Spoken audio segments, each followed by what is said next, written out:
welcome to Stacking the Shelves. This is actually my book haul for the 3 weeks preceding July 17th. I know I haven't done a lot of videos. I was on vacation for a week and then I've just been super busy because of some stuff I'll talk about at the end after I go through the books. Anyways, I did get quite a few books for review, and then I borrowed one through Kindle Unlimited and borrowed one through the library.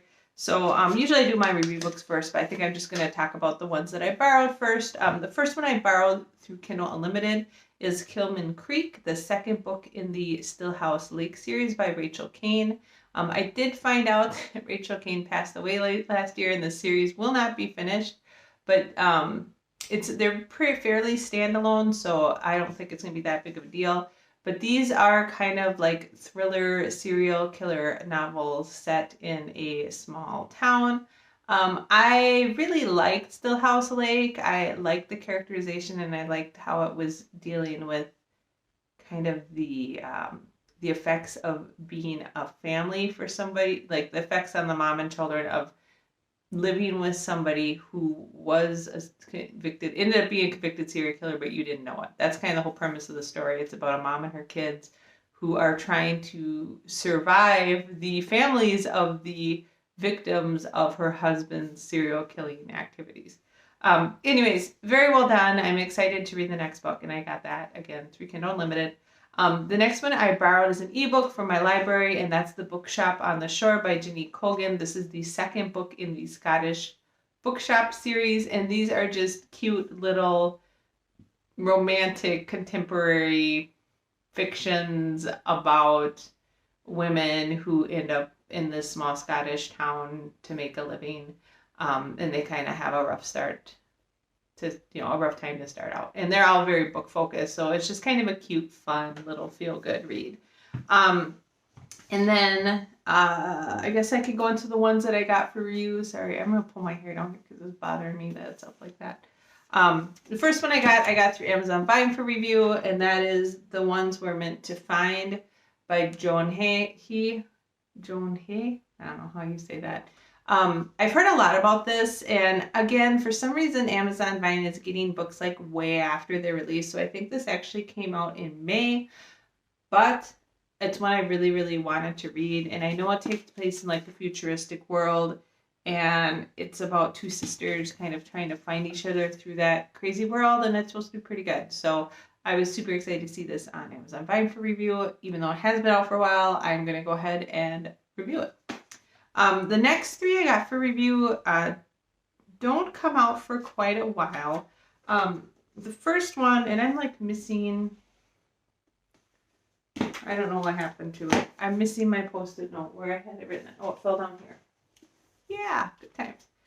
The first one I got for review doesn't come out until March of 2022, and that is a book called A Magic Steeped in Poison by Judy Lin.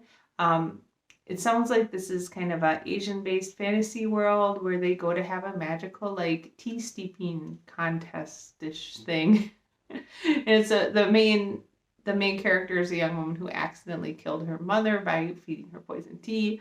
And it sounds like a really interesting premise. It has a very beautiful cover, and I think it'll be kind of a fun, different read. It comes out March of 2022. Again, as I said, quite a ways from now, and I got that through Edelweiss to review. The other one I got through Edelweiss to review comes out a lot sooner, comes out November 16th, and that is A Nobleman's Guide to Shipwrecks and Scandal by Mackenzie Lee. This is the third and final book in the Montague Siblings series, and I really, really enjoyed the first one. I thought the second one was okay, so I'm curious to see how this one ends up. And again, that comes out November 16th. And then the final book I got for review is one called My Fine Fellows by Ginny Cohen, and that comes out January 11th of 2022, so again, quite a bit in the future, and I got that through Edelweiss. And that one sounds like it's about two somewhat ambitious girls who find a boy their age who is a very good pastry chef, but he's Jewish, so he's not allowed to own his own shop, and they kind of work together as a team to turn him into a very fancy chef that, can, I don't know, it sounded kind of fun. so I went ahead and requested for review and got it. So that's what I got this week. Again, the 2 that I borrowed, Kilman Creek and the Bookshop, and then the 4 for review. So yeah, 1, 2, 3, 4. So 6 books in the last 3 weeks. I am not getting a ton of books. I am a bit high on my to be read pile. I think I have like 38 books to read. And I usually like to stay kind of between 20 and 30. So I'm a little high on it, and I'm trying not to get too many books, but there were a few when I checked Edelweiss and NetGalley this week that I thought would be interesting.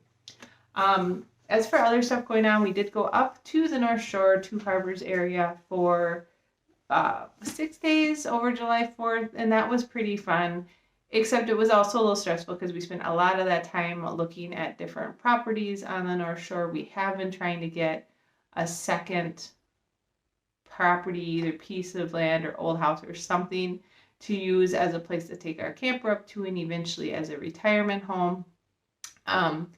We were also going up there to look at a more remote cabin that one of my coworkers is trying to sell.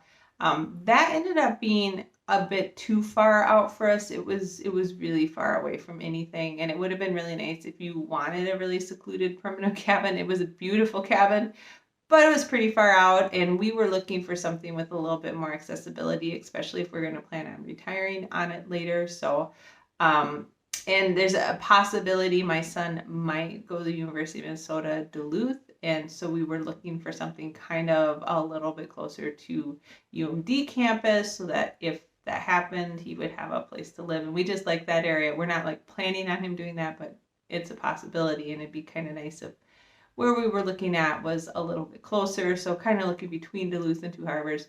We probably drove past, 8 or 9 different places.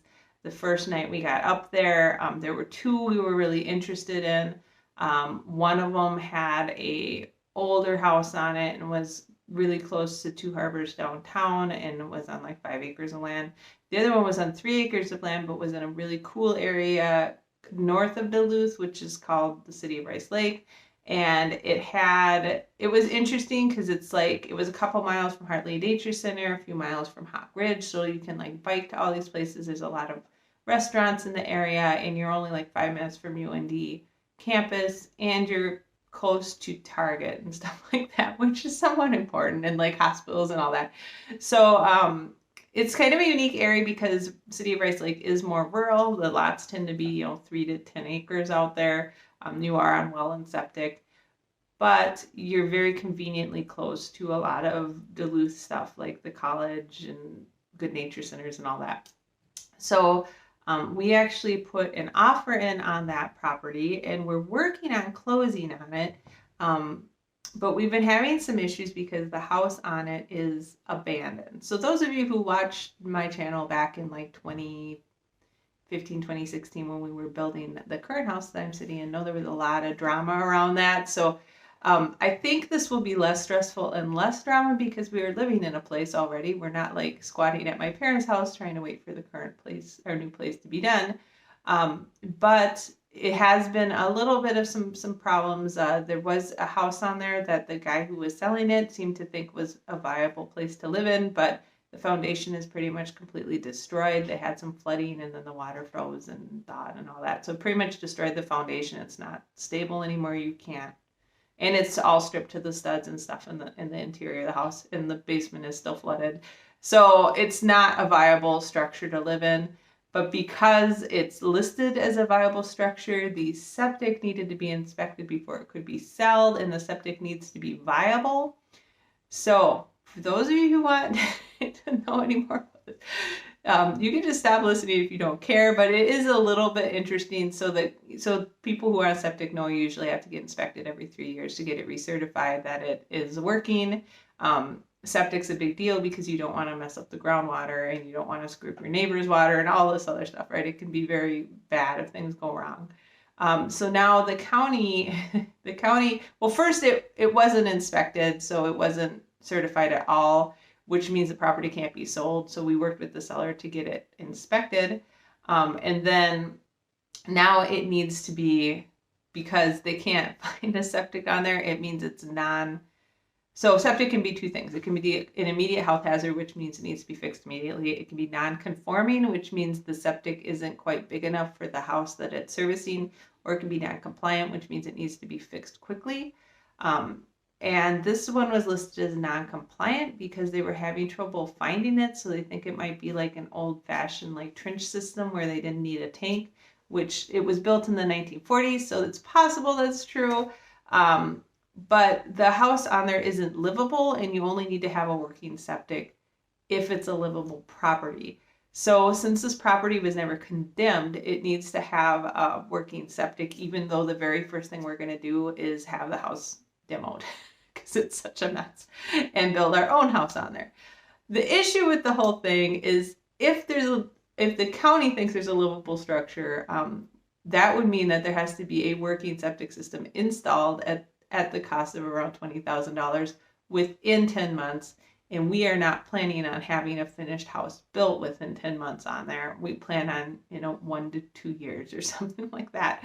So that would require us to escrow all that money with the county, and they would hold on to it. And we'd have to have a septic system put in for a house that's not there, that we don't even know like exactly where the new house is going or how big it's going to be. And the septic, it'd suck to put in a septic and then have to upgrade that septic for the house that you build like a year later.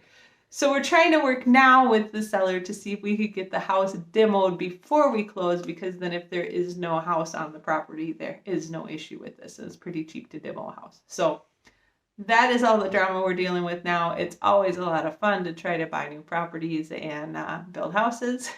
We actually like building houses a lot. This will be the 4th house we've built, but it's just a lot of stuff to deal with. So it's a lot less stressful than when you're trying to like sell your current house and move into another house and they're contingent or something like that, because we're just kind of doing this in the background, but it's still moving money around and just time trying to figure it all out. So the majority of this post is about what all my time has been being taken up with lately, that and catching up of work, of course, but that's why I'm not doing very many videos. I kind of did a whole bunch before I went on vacation, and those have all posted. So there will most likely not be another Wednesday video for a couple weeks.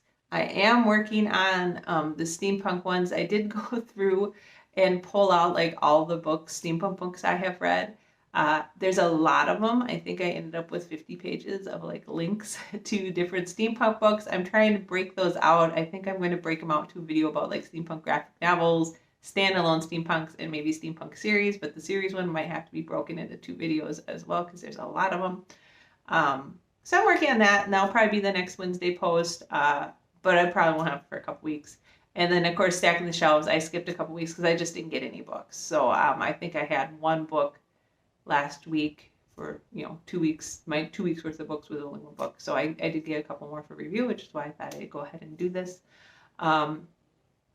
Anyways, so that's what's going on with me. I hope everybody had a great 4th of July, even though it's kind of a while ago now, and that you're enjoying your summer weather and it's not too hot where you are. We are finally getting a lot of rain here in Minnesota, and we've been a more reasonable temperature, so everybody's very relieved about that, and our well is working. And so this house, knock on wood, is finally going okay. But we're trying to make our lives more difficult by trying to get a 2nd place. So yeah, lots of fun drama. Anyways, I hope you guys got a lot of great books to read, and I will probably talk to you next week for stacking the shelves. But as I said, there won't be a Wednesday post. I do try to post videos every Wednesday and Saturday. Saturday is usually stacking the shelves, but sometimes I miss them because I'm busy and I have a pretty busy life. So if you're interested in that, please feel free to subscribe and hit the notification bell below. And I will talk to you next Saturday for another stacking the shelves. Bye.